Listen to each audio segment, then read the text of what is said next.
Good morning all of you. మరి second year fourth సెమిస్టర్లో మనం డైనమిక్ సొల్యూషన్స్ నుంచి ఎలివేషన్ అండ్ బాయిలింగ్ పాయింట్ అంటే ఘనీభవన స్థాన నిమ్నత చెప్పుకున్న తర్వాత డిప్రెషన్ ఇన్ ఫ్రీజింగ్ పాయింట్ మనం డిస్కస్ చేసుకోవడం అనేది జరిగింది. అంటే నిన్న elevation of boiling point complete చేసుకున్నాం. దాని యొక్క ఏ విధంగా దాని యొక్క వాల్యూని మనం ఫైండ్ అవుట్ చేయాలి అనే దాని గురించి మనం నిన్నటి క్లాస్లో మనం కార్టెల్ మెథడ్లో డిస్కస్ చేసుకోవడం అనేది జరిగింది. మరి ఈరోజు ఘనీభవన స్థాన నిమ్నత అంటే డిప్రెషన్ ఆఫ్ ఫ్రీజింగ్ పాయింట్ అంటే ఘనీభవన స్థాన నిమ్నతను నిర్ణయించేటువంటి పద్ధతులు ఇవి కనుక మనం చూసుకుంటే దీనిలో మనకి బెక్మెన్ మెథడ్ లేదా బెక్మెన్ పద్ధతి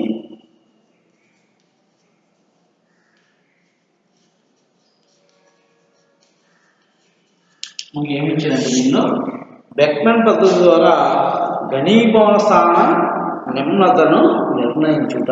బెక్మెన్ మెథడ్ ద్వారా ఘనీభవన స్థాన నిమ్నతను నిర్ణయించుట. రైట్, ఇది కనుక మనం చూసుకుంటే ఇదిగో దాని యొక్క డయాగ్రామ్ అంటే ఈ చిత్రాన్ని మనం ఆధారంగా చేసుకుని మనం ఈ ఎక్స్పెరిమెంట్ అనేది చేస్తాం. ఇప్పుడు దాని వాల్యూని ఫైండ్ అవుట్ చేస్తాం. అయితే ఏ విధంగా తీసుకుంటాం, అసలు ఈ ఎక్స్పెరిమెంట్లో ఉన్నటువంటి ఆపరేటర్స్ ఏంటనేది ఒకసారి మనం చూసుకున్నట్లయితే ఎక్స్పెరిమెంట్లో ఉన్నటువంటి ఆపరేటర్స్ ఒకసారి మనం చూస్తే రైట్, ఇక్కడ ఏమంటే ఒక పరీక్ష నాళికను ఘనీభవన నాళిక ఏగా తీసుకునవలను. ఏదంటే ఇది పరీక్ష నాళిక అంటాం కదా, తెలుసుగా మీకు టెస్ట్ ట్యూబ్ అంటాం కదా, టెస్ట్ ట్యూబ్ తీసుకున్నాం. టెస్ట్ ట్యూబ్ మన ఎక్స్పెరిమెంట్ ల్యాబ్లో ఉంటాయి కదా మన టెస్ట్ ట్యూబ్లు, ఆ టెస్ట్ ట్యూబ్లు మనం ఘనీభవన నాళికగా మనం తీసుకున్నాం. ఇదో ఘనీభవన నాళిక, ఇది ఘనీభవన నాళిక. రైట్, దీనికి ఒక పార్శ్వనాళిక అమర్చబడి ఉంటుంది.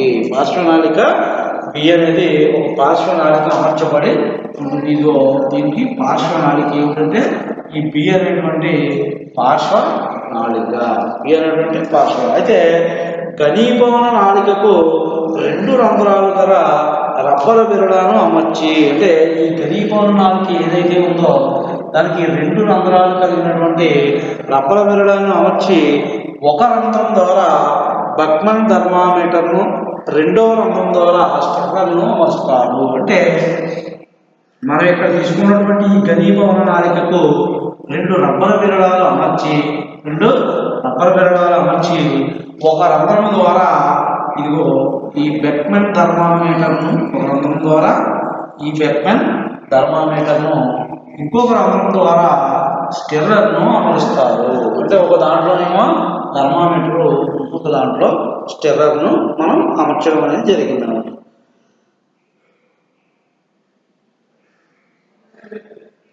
ఇప్పుడు ఈ ఘనీభవన ఇది అమర్చిన తర్వాత ఈ ఘనీభవన నాళిక ఏను మరొక నాళిక బిలో అమరుస్తారు. మరొక నాళిక బిలో అమర్చడం అనేది జరుగుతుంది. అయితే దీన్నే ఎక్కువ వెడల్పు గల బి అనే నాళిక అంటారు. అంటే ఇది కొంచెం ఇక్కడ తీసుకున్నటువంటి పరీక్ష నాళిక కంటే ఇది ఎక్కువ వెడల్పు కలిగినటువంటి ఇంకొక నాళిక. రైట్, అయితే ఈ మొత్తం పెద్ద నాళికను హిమీకరణ మిశ్రమం కలిగి ఉన్నటువంటి ఒక పెద్ద బేకర్లో అమరుస్తారు. హిమీకరణ మిశ్రమం సి ఉన్నటువంటి ఒక పెద్ద బేకర్లో దీన్ని అమర్చడం అనేది జరుగుతుంది. దీనంతటినీ కూడా ఎక్స్పెరిమెంట్ అంతా కూడా సెట్ చేసుకున్న తర్వాత దాని యొక్క ఆ స్ట్రక్చర్ అంతా కూడా హిమీకరణ మిశ్రమం అంటే ఏంటి అంటే రాతి ఉప్పు మరియు మంచు, అంటే 40 డిగ్రీ సెంటీగ్రేడ్ కలిగి ఉన్నటువంటి మంచు మరియు రాతి ఉప్పునే హిమీకరణ మిశ్రమం అని అంటారు. 40 డిగ్రీ సెంటీగ్రేడ్ కలిగి ఉన్నటువంటి మంచు, రాతి ఉప్పునే హిమీకరణ మిశ్రమం అని అంటారు. రైట్, ఇప్పుడు ఈ హిమీకరణ మిశ్రమం కలిగి ఉన్నటువంటి బేకర్లోనికి ఈ ఎక్స్పెరిమెంట్ మొత్తం ఈ పెద్ద బేకర్తో ఉన్నటువంటి దీనంతటినీ కూడా తీసుకురావడం జరుగుతుంది. దీనిలో ఇది పెట్టే ముందు మన ఇక్కడ డి అనేటువంటి మరొక స్టెర్లను పెడతాము. డి అనేటువంటి మరొక స్టెర్లను దీని క్రిందగా అమర్చడం అనేది జరుగుతుంది. అంటే ఇక్కడ ఈ ఎక్స్పెరిమెంట్ లో ఈ పరీక్షణాలకి అంటే ఏదైతే పెద్ద పరీక్షణాలకి ఉందో అది పట్టేంత స్టెర్లను మనం దీంట్లో అమర్చడం జరుగుతుంది. ఇది ఎక్స్పెరిమెంట్ సెట్ చేసుకునేటువంటి విధానం.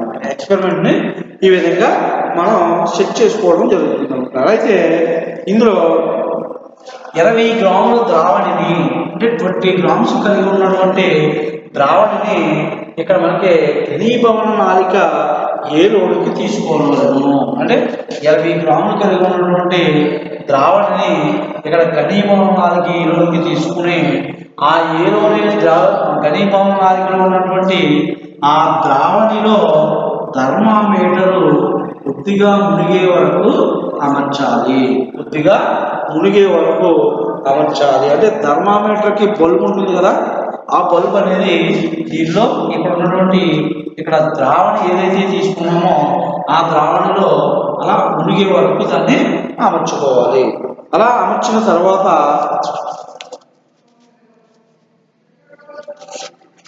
థర్మామీటర్ను అమర్చిన తర్వాత ద్రావణి నెమ్మదిగా ఏకరీతిగా మనకి మారడం అనేది జరుగుతుంది. ఎందుకంటే మనం దీనిలో ఒక స్టెర్రర్ని ఏర్పాటు చేసుకున్నాం. ద్రావణిలో స్టెర్రర్ను ఏర్పాటు చేసుకున్నాం. ఈ స్టెర్రర్లోనికి ఈ థర్మామీటర్ లోపల ఉంటుందన్నమాట. అంటే ఇక్కడ ఏం జరుగుతుందంటే ఈ ద్రావణాన్ని మనం ఎక్స్పెరిమెంట్ స్టార్ట్ చేసినప్పుడు స్టిర్ చేయడం జరుగుతుంది. క్రిందకి పైకి స్టిర్ చేసినప్పుడు మనకి ఇక్కడ ఉన్నటువంటి ద్రావణం అనేది ఏమవుతుందంటే ఏకరీతిగా మారిపోవడం అనేది జరుగుతుంది. ఇలా ద్రావణం అనేది ఏకరీతిగా మారిన సందర్భంలో అంటే మసక బారిన ద్రావణం వచ్చినప్పుడు వెంటనే థర్మామీటర్ రీడింగులు గుర్తించవలను. అంటే మనం స్టిర్ చేసినప్పుడు ఇక్కడ ఉన్నటువంటి ద్రావణి కొద్దిగా మసక బారడం అనేది జరుగుతుంది. అలాంటి సందర్భంలో ఈ థర్మామీటర్ రీడింగును మనకు గుర్తించవలను. థర్మామీటర్ రీడింగును గుర్తించవలను. అలా గుర్తించిన తర్వాత ఘనీభవన నాళిక అంటే ఈ నాళిక మొత్తాన్ని కూడా ఒకసారి బయటికి తీసి అంటే ఫస్ట్ రీడింగ్ గుర్తించిన తర్వాత ఈ నాళిక మొత్తాన్ని ఘనీభవన నాళిక అంటే ఇదన్నమాట.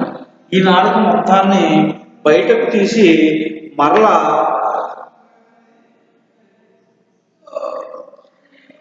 ఈ నాళిక మొత్తాన్ని కూడా మొత్తం బయటికి తీసిన తర్వాత ఈ ద్రావణి క్లియర్ సొల్యూషన్ అంటే స్వచ్ఛందంగా ఉన్నప్పుడు అంటే ఈ వాటర్ అంతా కూడా ద్రావణం అంతా కూడా క్లియర్గా ఉన్నప్పుడు మరొక రీడింగ్ను గుర్తించవలను. ఈ రెండు కొలతల యొక్క సరాసరినే ఈ రెండు కొలతల యొక్క అంటే మొదట గుర్తించినటువంటి రీడింగు అంటే మసక బారినటువంటి రీడింగు కనుక గుర్తించినట్లయితే దాన్ని టీ0 అనుకుని మసక బారినటువంటి రీడింగ్ను టీ0 అని అంటే ఇక్కడ ఏం చేస్తామంటే ఇక్కడ మనకి మసక బారినటువంటి ద్రావణం యొక్క రీడింగు అదేవిధంగా ఘనీభవన నాళికను బయటికి తీసిన తర్వాత క్లియర్ సొల్యూషన్ వచ్చిందా ఆ క్లియర్ సొల్యూషన్లో వచ్చినటువంటి రీడింగు ఈ రెండిటి యొక్క సరాసరి ఉష్ణోగ్రతనే లేదా ఈ రెండు ద్రావణాల యొక్క సరాసరి ద్రావణ ఘనీభవన ఉష్ణోగ్రతనే టీ0 అంటాం. ఏమన్నా టీ0 అంటే మనకి రెండు రీడింగ్స్ వచ్చినాయి మనకి. ఆ రెండు రీడింగ్స్ యొక్క సరాసరినే మనకి టీ0 అంటాం. అంటే రెండు రీడింగ్ యొక్క సరాసరిని మనం టీ0 అని పిలుస్తాం అన్నమాట. అంటే ఏమిటి ఇక్కడ మనకి ముందు రీడింగ్ అంటే ద్రావణం యొక్క అంటే ద్రావణం క్లౌడీగా ఉన్నప్పుడు వచ్చినటువంటి రీడింగు అదేవిధంగా దానిలో ఉన్నటువంటి ద్రావణం క్లియర్ సొల్యూషన్గా ఉన్నప్పుడు వచ్చిన రీడింగ్ రెండు కూడా ఆ రెండింటి యొక్క సరాసరి రీడింగే ఏమంటే టీ0 మనం తీసుకుంటాం అన్నమాట. అదేవిధంగా దీనిలో మరలా ఏం చేస్తామంటే ఇదే ఎక్స్పెరిమెంట్లో ఇక్కడ మనకి ఏదైతే ద్రావణం ఉన్నదో ఆ ద్రావణికి 0.1 గ్రామ్ టు 0.2 గ్రాములు ద్రావితాన్ని లాన్లో కరిగించినప్పుడు అంటే ఈ ద్రావణిలో 0.1 గ్రామ్ నుండి 0.2 గ్రామ్ వరకు కలిగినటువంటి ద్రావితాన్ని ఈ ద్రావణిలో కనుక కరిగించి ఆ ద్రావణం యొక్క ఘనీభవన ఉష్ణోగ్రతను కూడా మనం ఇందాక ఏ విధంగా అయితే మనం రీడింగ్ గుర్తించామో అంటే ఇక్కడ ఏమంటున్నాడంటే ఎక్స్పెరిమెంట్ అనేది 2 టైమ్స్ చేయాలి. ఎక్స్పెరిమెంట్ 2 టైమ్స్ చేయాలంట. ఇదేంటి దేనికి అంటే ఒకసారి సాల్వెంట్కి చేస్తాం, ఇంకొకసారి సొల్యూషన్కి చేస్తాం. బాగా గుర్తుపెట్టుకోండి. ఒకసారి సాల్వెంట్కి, ఒకసారి సొల్యూషన్. అంటే ద్రావణికి ఒకసారి, ద్రావణకు ఒకసారి. ఫస్ట్ ద్రావణికి మనం చేసాం. ఇక్కడ ఉన్నటువంటి ద్రావణిని ఏం చేస్తాం? ఇక్కడ ఉన్నటువంటి ద్రావణి యొక్క ఉష్ణోగ్రత, ఘనీభవన ఉష్ణోగ్రతను మనం ఏ విధంగా గుర్తించాము అంటే ఎప్పుడైతే ఇక్కడ ఉన్నటువంటి ద్రావణి యొక్క ఉష్ణోగ్రతను గుర్తించడం కోసం ఇక్కడ ఉన్నటువంటి స్టిర్రర్తో దీన్ని మనం క్రిందికి పైకి ఎప్పుడైతే స్టిర్ చేసామో ఇక్కడ ఉన్నటువంటి ద్రావణి మనకి మసక బారినట్లుగా కనబడుతుంది. ఎప్పుడైతే మసక బారినట్లుగా కనబడుతుందో అప్పుడు మనం ఇక్కడ థర్మామీటర్ రీడింగ్ గుర్తించాలి.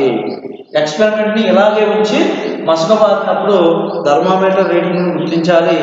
తర్వాత ఏం చేస్తాము అంటే ఈ ఘనీభవన నాళిక మొత్తాన్ని బయటకు తీసిన తర్వాత ఈ ఘనీభవన నాళికను మొత్తం బయటకు తీసి ఈ ద్రావణి, ఇందులో ఉన్నటువంటి ద్రావణి క్లియర్ సొల్యూషన్ అంటే మసక బారినటువంటి ద్రావణి నుండి క్లియర్ సొల్యూషన్ అంటే స్వచ్ఛందంగా ఎప్పుడైతే వస్తుందో అప్పుడు మరొక రీడింగ్ను మనం తీస్తాం. ఈ రెండు రీడింగుల యొక్క సరాసరినే T0 అన్నాం. ఈ రెండు రీడింగుల యొక్క సరాసరినే ఏమన్నా T0 అన్నాం అన్నమాట. Okay, right. ఇప్పుడు ఏం చేస్తామంటే అది ఎక్స్పెరిమెంట్ 1 అంటే ఫస్ట్ స్టెప్ అయిపోయింది. నెక్స్ట్ స్టెప్లో ఏం చేస్తామంటే ఇక్కడ ఉన్నటువంటి ఈ ద్రావణికి 0.1 to 0.2 గ్రామ్స్ ద్రావితాన్ని కనుక దీనికి యాడ్ చేసినట్లయితే 0.2 గ్రామ్స్ ద్రావితాన్ని దీనికి యాడ్ చేసి మరలా స్టిర్ చేయడం స్టార్ట్ చేసినప్పుడు మరలా ఏం జరుగుతుందంటే ఇక్కడ ద్రావణం అనేది ఇందాక ద్రావణి అన్నాం, ద్రావితం కలిపేసరికి ఇది ద్రావణం అయ్యిందనమాట. ఇక్కడ ద్రావణం ఏం జరుగుతుందంటే మసక బారినట్లుగా కనపడుతుంది, మనకు క్లౌడీగా కనపడుతుంది. అలా కనపడిన వెంటనే మరలా మనం థర్మామీటర్ రీడింగ్ను గుర్తించవలను. మరలా థర్మామీటర్ రీడింగ్ను గుర్తించాలి. అలా థర్మామీటర్ రీడింగ్ను ఒకసారి గుర్తించిన తర్వాత మరలా ఏం చేస్తామంటే ఘనీభవన నాళికను బయటకు తీసి, ఘనీభవన నాళిక మొత్తాన్ని బయటకు తీసి క్లౌడీ నుండి క్లియర్ సొల్యూషన్ వచ్చే వరకు, అంటే క్లౌడీ నుండి క్లియర్ సొల్యూషన్ వచ్చినప్పుడు మరొక రీడింగ్ను బయటకు తీస్తాం. మరొక రీడింగ్ను మనం గుర్తిస్తాం. అంటే దీనిలో ఉంచినప్పుడేమో మసక బారుతుంది, అప్పుడు ఒక రీడింగ్ తీయాలి. బయటకు తీసినప్పుడు క్లియర్ సొల్యూషన్ వస్తుంది, అప్పుడు ఒక రీడింగ్ తీయాలి. ఈ రెండు రీడింగుల యొక్క సరాసరినే T1. ఈ రెండు రీడింగ్ల సరాసరినే ఏమన్నా T1 అనుకుంటాం. రెండు రీడింగ్ల సరాసరినే T1. రైట్. ఇప్పుడు మనకు కావాల్సింది ఏమిటి? ఘనీభవన స్థాన నిమ్నత. మన ఘనీభవన స్థాన నిమ్నతగా కావాలి అంటే ఈ రెండింటి మధ్య తేడాయే ఘనీభవన స్థాన నిమ్నత అంటే ఈ రెండింటి మధ్య తేడానే ఘనీభవన స్థాన నిమ్నతగా మనం నిర్ణయిస్తాము. P0 minus T1 is equal to T0 minus T1 అంటే delta TF is equal to T0 minus T1 అంటే ఇక్కడ మనకి ఏం ఫైండ్ అవుట్ చేయాలి? మనం ద్రావతం యొక్క అణుభారాన్ని మనం గుర్తించాలి. అంటే ద్రావతం యొక్క అణుభారాన్ని కనుక మనం గుర్తించాలి అంటే దీని యొక్క ఫార్ములా కనుక మనం తీసుకున్నట్లయితే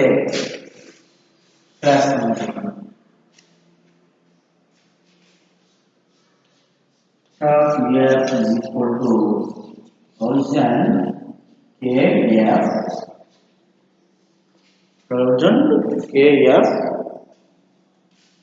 W by m into w. Small m into small w. అది దాని ఫార్ములా. రైట్. ఇప్పుడు delta TF equal to 1000 into kf small w into small w capital small m into capital W, right. ఇప్పుడు మనకి ఇక్కడ ఏమంటున్నాడంటే ద్రావకం యొక్క అంటే మనం ఎంతైతే ద్రావకాన్ని కలిపామో దాని యొక్క అణుభారం కావాలంటే మాలిక్యులర్ వెయిట్ కనుక కావాలి అంటే దీన్ని ఏ విధంగా తీసుకుంటాం అంటే ద్రావకం అణుభారము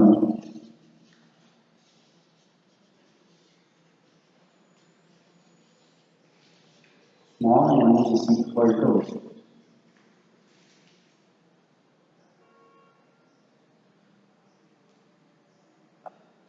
small m is equal to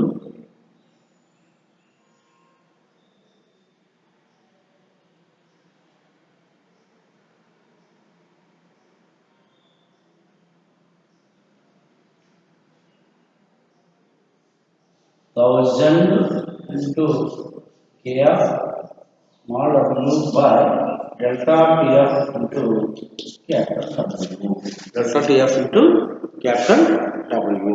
ఇది దాని యొక్క ఫార్ములా. అంటే మనం ఏదైతే ద్రావకాన్ని కలిపామో ఆ ద్రావకం యొక్క అణుభారం కనుక మనం ఫైండ్ అవుట్ చేయాలి అంటే ఈ ఫార్ములా ద్వారా ఫైండ్ అవుట్ చేస్తాం. అంటే ఇక్కడ మనకి డెల్టా టీఎఫ్ అనేది ఇక్కడ ఫైండ్ అవుట్ చేస్తాం. మనం ఇక్కడ మనకి వస్తుంది. దీని నుంచి స్మాల్ ఎమ్ అని మనం కనుగొనడం జరుగుతుంది అన్నమాట. ఈ విధంగా ఘనీభవన స్థానం ఎంఎస్ను దాన్ని ఆధారంగా చేసుకుని మనం ఎంత ఏదైతే ద్రావకాన్ని మనం కలపమో ద్రావణంతో యాడ్ చేసామో దాని యొక్క అణుభారాన్ని ఈ ఫార్ములా ద్వారా మనం కనుక్కోవడం అనేది జరుగుతుంది. అయితే ఇక్కడ small M small W capital W అంటే ఏమిటి అనేది ఇక్కడ రాస్తాను చూడండి.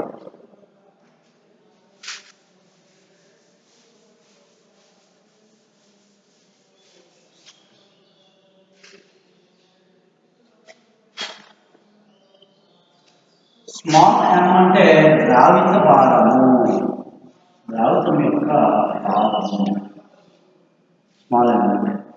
స్మాల్ డబ్ల్యూ అంటే స్మాల్ ఎమ్ అంటే ద్రావిత అణుభారము. స్మాల్ డబ్ల్యూ అంటే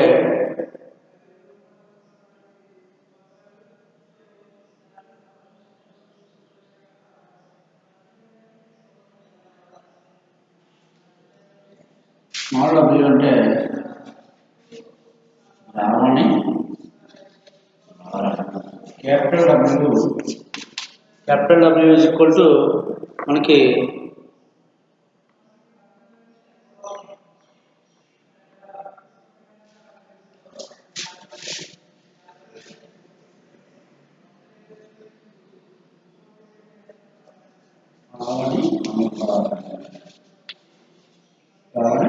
delta TF is equal to ఘనీభవన స్థానం అన్నమాట.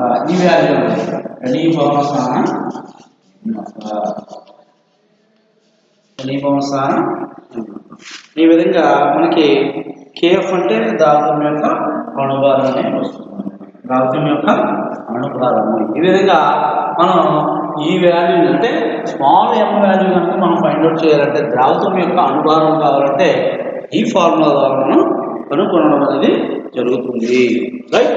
ఒక్కసారి కనుక ఎక్స్పెరిమెంట్ కనుక మనం క్లియర్గా చూసుకున్నట్లయితే చూడండి ఏం చేస్తాం. మొదటిగా ఘనీభవన నాళిక తీసుకుని ఆ ఘనీభవన నాళికకు రెండు రబ్బరు బిరడాలు, రెండు రంధ్రాలు కలిగినటువంటి రెండు రబ్బరు బిరడాలు మనం బిగిస్తాము. ఈ రెండు రబ్బరు బిరడాలలో ఒక రబ్బరు బిరడా గుండా లేదంటే ఒక రంధ్రం గుండా మనం బెక్మన్ థర్మామీటర్ను, రెండవ రంధ్రం గుండా స్టిర్రర్ను మనం సెట్ చేయడం అనేది జరుగుతుంది. అమర్చుతాము, స్టిర్రర్ను అమర్చుతాము. ఈ విధంగా అమర్చినటువంటి ఈ ఘనీభవన నాళికను మరొక పెద్ద సైజు కలిగినటువంటి మరొక బి అనేటువంటి నాళికలో ఎక్కువ సైజు కలిగినటువంటి ఎక్కువ ఆకారం కలిగినటువంటి బి అనేటువంటి మరొక నాళికలో ఉంచవలను.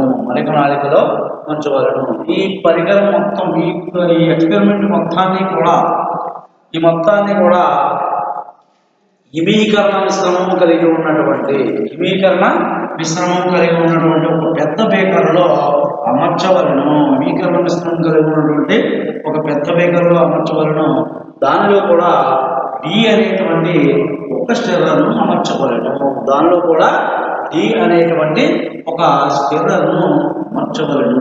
డి అనేటువంటి ఒక స్టిర్రర్ను అమర్చి మనం ఎక్స్పెరిమెంట్ అనేది స్టార్ట్ చేయడం జరుగుతుంది. అయితే ఇక్కడ ఘనీభవన నాళికలో మనకి ఘనీభవన నాళికలో 20 గ్రాముల ద్రావణిని మనకి ఘనీభవన నాళికలో తీసుకోవలను. 20 గ్రాముల ద్రావణిని ఘనీభవన నాళికలో తీసుకుని మనకి ఇక్కడ తీసుకున్నటువంటి బెక్మన్ థర్మామీటర్ యొక్క బల్బు ఆ ద్రావణిలో మునిగేటట్లు ఏర్పాటు చేయవలను. బెక్మన్ థర్మామీటర్ యొక్క ఈ క్రింద ఉన్నటువంటి బల్బు ఇందులో ద్రావణిలో మునిగేటట్లు ఏర్పరచవలను. రైట్. ఇలా చేసిన తర్వాత కొద్దిసేపటికి దీన్ని ఇక్కడ ఉన్నటువంటి స్టిర్రర్ ద్వారా మనం దీన్ని స్టిర్ చేయడం వలన ఇక్కడ ఉన్నటువంటి ఈ ద్రావణి మసకబారినట్లుగా మనకు కనబడుతుంది. ద్రావణి అనేది మసకబారినట్లుగా మనకి కనబడుతుంది. ఇది ఎప్పుడైతే మసకబారినట్లుగా కనబడుతుందో థర్మామీటర్లో రీడింగును గుర్తించవలను. అదేవిధంగా అలా రీడింగ్ గుర్తించిన తర్వాత ఈ ఘనీభవన నాళిక మొత్తాన్ని బయటకు తీసి ఈ ద్రావణి ఏదైతే ఉందో ఈ ద్రావణి మసకబారినటువంటి ద్రావణి పైకి తీసినప్పుడు మరలా క్లియర్ సొల్యూషన్గా రావడం జరుగుతుంది. అంటే స్వచ్ఛమైనటువంటి నీరుగా మనకి రావడం అనేది జరుగుతుంది. దీని యొక్క వాల్యూని మరొకసారి తీయవలసి ఉంటుంది. అంటే పైకి తీసిన తర్వాత ఇంకొక రీడింగ్ను గుర్తించవలను. ఎప్పుడు గుర్తిస్తాం? మసకబారినప్పుడు ఒకసారి గుర్తిస్తాం, క్లియర్ సొల్యూషన్ అప్పుడు ఒకసారి గుర్తిస్తాడు. పైకి తీసినప్పుడు ఇక్కడ ఈ కూలింగ్ అనేది తగ్గుతుంది కాబట్టి మళ్ళా క్లియర్ సొల్యూషన్ రావడం జరుగుతుంది. అప్పుడు మరొకసారి రీడింగ్ను గుర్తించి ఈ 2 రీడింగుల యొక్క సరాసరినే మనం T0గా తీసుకుంటాం. 2 రీడింగుల యొక్క సరాసరిని T0గా తీసుకుంటాము. రైట్. దీన్ని తీసుకున్న తర్వాత మరలా మనం ఏం చేస్తామంటే ఇక్కడ ఉన్నటువంటి ద్రావణికి 0.1 గ్రామ్స్ లేదా 0.2 గ్రాముల వరకు ద్రావితాన్ని దీనికి కలపవలను.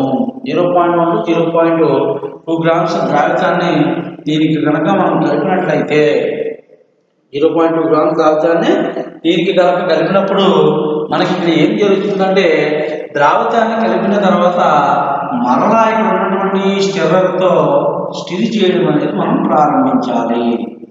స్టిర్రర్తో స్టిర్ చేయడం ప్రారంభించినప్పుడు మరలా ఇక్కడ ఉన్నటువంటి ఈ ద్రావతం కలిసినప్పుడు ద్రావణంగా మారే సందర్భంలో ఇక్కడ మరలా సొల్యూషన్ అనేది ఎలా కనపడుతుంది అంటే క్లౌడీగా కనపడుతుంది. అంటే మసకబారినట్లుగా ఇక్కడ కనపడడం అనేది జరుగుతుంది. అంటే ఇక్కడ ఎప్పుడైతే ఈ సొల్యూషన్ అనేది మసకబారినట్లుగా కనపడుతుందో వెంటనే ఇక్కడ మనకు రీడింగ్ అనేది గుర్తించడం జరుగుతుంది. అలా రీడింగ్ గుర్తించిన తర్వాత మరలా ఈ ఘనీభవన నాళికను బయటకు తీసి ఇక్కడ క్లౌడీగా ఉన్నటువంటి ద్రావణము మరలా ఎప్పుడైతే క్లియర్ సొల్యూషన్గా మారుతుందో అప్పుడు మరొక రీడింగ్ను గుర్తించవలను. అయితే ఈ 2 రీడింగుల యొక్క సరాసరినే మనం T1గా తీసుకుంటాం. అంటే ద్రావణిలో వచ్చేటువంటి 2 రీడింగుల యొక్క సరాసరిని T0 అనుకుంటే ద్రావణంతో వచ్చేటువంటి 2 రీడింగుల యొక్క సరాసరినే మనం T1 అనుకున్నాం. ద్రావణి ఈ 2 రీడింగుల యొక్క సరాసరిని ఏమనుకున్నాం? T1 అని మనం అనుకుంటాం. రైట్. ఈ విధంగా మనం ఎక్స్పెరిమెంట్ అనేది కంప్లీట్ చేసిన తర్వాత ఘనీభవన స్థాన నిమ్నతను కనుక మనం నిర్ణయించేటువంటి సందర్భంలో మనం ఏం చేస్తాము అంటే ద్రావణి యొక్క ఘనీభవన ఉష్ణోగ్రత మరియు ద్రావణం యొక్క ఘనీభవన ఉష్ణోగ్రతల మధ్య తేడాయే. ఇంకో చూడండి, ద్రావణం యొక్క ఘనీభవన ఉష్ణోగ్రత మరియు ద్రావణం యొక్క ఘనీభవన ఉష్ణోగ్రతల మధ్య తేడానే ఘనీభవన స్థాన నిమ్నతి అని అంటారు. ఘనీభవన స్థాన నిమ్నత అంటే ఏమవుతుంది? ఘనీభవన స్థాన నిమ్నత అంటే ఏంటి?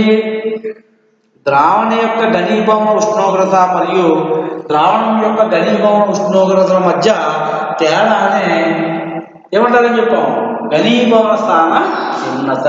దాన్ని ΔTF is equal to 1000 into KFI small w by small m into capital W. దీని నుంచి మనం ఎంతైతే ద్రావతాన్ని అందులో యాడ్ చేసామో ఆ ద్రావతం యొక్క అణుభారం తెలుసుకోవాలన్నా ఇక్కడ small m is equal to 1000 into KFI small w by ΔTF into capital W. దీని ద్వారా మనం దాని యొక్క అణుభారాన్ని లెక్కించడం జరుగుతుంది. అణుభారాన్ని దాని ద్వారా లెక్కిస్తాము. రైట్. అయితే దీనికి తీసుకోవాల్సినటువంటి జాగ్రత్తలు కనుక మనం చూసుకున్నట్లయితే మీకు ఇందులో హిమీకరణ మిశ్రమం అంటే ఏమిటో కూడా చెప్తాను. హిమీకరణ మిశ్రమం అంటే ఏమిటి? రాతి ఉప్పు మరియు రాతి ఉప్పు ప్లస్ 40 డిగ్రీ సెంటీగ్రేడ్ కలిగినటువంటి మంచు, అంటే -40 డిగ్రీ సెంటీగ్రేడ్ కలిగినటువంటి మంచునే మనకి ఏమంటారంటే హిమీకరణ మిశ్రమం అని అంటారు. ఈ విధంగా ఘనీభవన స్థాన నిమ్నతను మనం నిర్ణయించడం అనేది జరుగుతుంది. ఘనీభవన స్థాన నిమ్నతను ఈ విధంగా నిర్ణయిస్తాం. ఓకే. అయితే దీనికి తీసుకోవాల్సినటువంటి జాగ్రత్తలు ఏమిటి అంటే చెప్తాను చూడండి.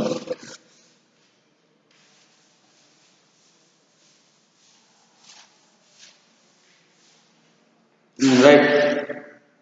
దీనికి తీసుకోవాల్సినటువంటి జాగ్రత్తలు ఏమంటున్నాడంటే అతి శీతలీకరణము 0.5 డిగ్రీ సెంటీగ్రేడ్కు మించి జరగరాదు. అంటే ఇక్కడ 0.5 డిగ్రీ సెంటీగ్రేడ్కు మించి అతి శీతలీకరణం అనేది జరగరాదు. అంటే అంతకంటే ఎక్కువ మించి ఉండకూడదు అనమాట. 0.5 డిగ్రీ సెంటీగ్రేడ్ మించి ఇంకా ఎక్కువ ఉండకూడదు. దాంతోపాటు హిమీకరణ మిశ్రమపు ఉష్ణోగ్రత ద్రావణ ఘనీభవన ఉష్ణోగ్రత కన్నా 5 డిగ్రీ సెంటీగ్రేడ్ తక్కువగా ఉండాలి. అంటే ఇక్కడ మనం ఈ హిమీకరణ మిశ్రమం తీసుకున్నాం కదా, ఈ హిమీకరణ మిశ్రమం యొక్క ఉష్ణోగ్రత దీనికంటే ఇక్కడ తీసుకున్నటువంటి ద్రావణ ఘనీభవన ఉష్ణోగ్రత కన్నా, ద్రావణ యొక్క ఘనీభవన ఉష్ణోగ్రత అంటే ఏమిటది? T0 కన్నా ద్రావణ యొక్క ఘనీభవన ఉష్ణోగ్రత T0 కన్నా 5 డిగ్రీ సెంటీగ్రేడ్ తక్కువగా ఉండాలి. అంటే దానికంటే తక్కువగా ఉన్నప్పుడు మాత్రమే మనకి ఘనీభవన ఉష్ణోగ్రతను, ఘనీభవన స్థాన నిమ్నతను కనుక్కోవడం అనేది వీలవుతుంది. ఇక్కడ మీరు ఏం అబ్జర్వ్ చేయాలి? దీని యొక్క ఉష్ణోగ్రత అనేది అంటే హిమీకరణ మిశ్రమం యొక్క ఉష్ణోగ్రత ద్రావణ ఘనీభవన ఉష్ణోగ్రత కన్నా 5 డిగ్రీ సెంటీగ్రేడ్ తక్కువగా ఉండాలి. 5 డిగ్రీ సెంటీగ్రేడ్ తక్కువగా ఉండాలి. దానితో పాటు ద్రావణాలను రెండింటినీ ఒకే వేగంతో ద్రావణాలను రెండింటినీ కూడా మనం ఇక్కడ ఒకే వేగంతో స్టిర్రర్తో కలపవలెను. ఇవి ద్రావణిని ఏ వేగంతో అయితే మనం ఇక్కడ స్టిర్రర్తో మనం స్టిర్ చేస్తామో ద్రావణం కూడా అదే వేగంతో స్టిర్ చేసినప్పుడు మాత్రమే మనకి ఇక్కడ వచ్చేటువంటి వాల్యూస్ యాక్యురేట్గా రావడం అనేది జరుగుతుంది. అంటే ద్రావణ యొక్క ఘనీభవన ఉష్ణోగ్రతకు ద్రావణం యొక్క ఘనీభవన ఉష్ణోగ్రత వాల్యూస్ అనేవి మనకి యాక్యురేట్గా రావాలి, కరెక్ట్గా రావాలి అంటే మనం ఇక్కడ ఉన్నటువంటి స్టిర్రర్తో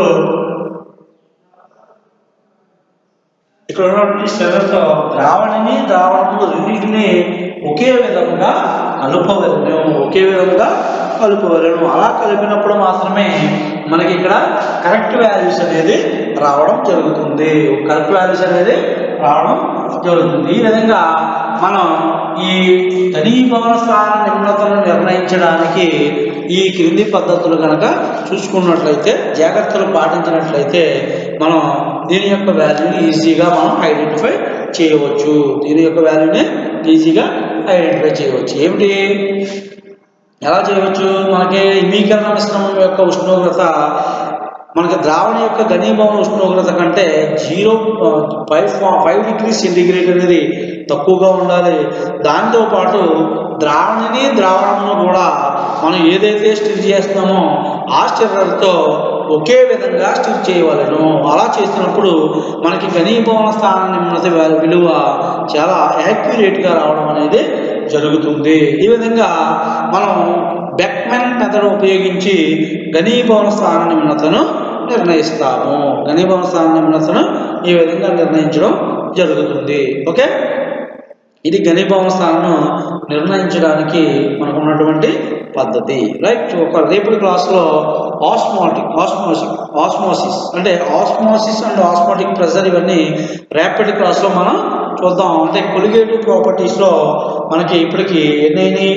first lowering of vapour pressure, రెండవది ఎలివేషన్ ఇన్ బాయిలింగ్ పాయింట్, మూడవది డిప్రెషన్ ఇన్ ఫ్రీజింగ్ పాయింట్, నాలుగవది రేపటి క్లాస్లో ఆస్మోసిస్ ద్రవాభిసరణము, రేపటి క్లాస్లో మనం దాని గురించి డిస్కస్ చేసుకుందాం. ఓకేనా? Thank you.